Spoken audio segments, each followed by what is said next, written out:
Coup In Zanu PF, the 4th of September 2025. Spread the love. By a correspondent. Harare, senior ZANU PF members are increasingly shunning President Emerson.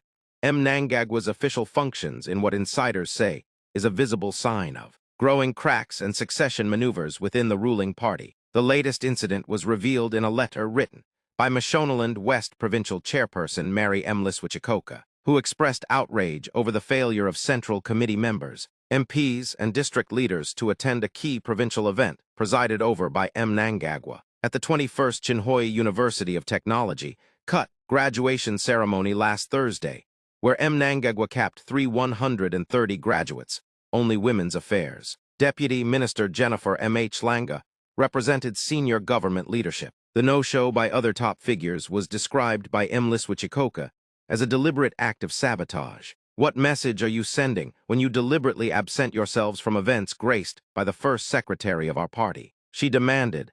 How can we take seriously those who campaign aggressively to attend the People's Conference, yet show no commitment to supporting the president's programs in their own province? She further warned that persistent absenteeism would be interpreted as disloyalty and vowed to name and shame those undermining the party leader. Among those who ignored the KUT ceremony were Central Committee and District Coordinating Committee members Phineas Macomb, Thomas Chidzamba, Christine Guatti, Precious Masengo, Tapara Mtavito, Elisha Bikoro, Archie Ganizani, and Rudo Munianga.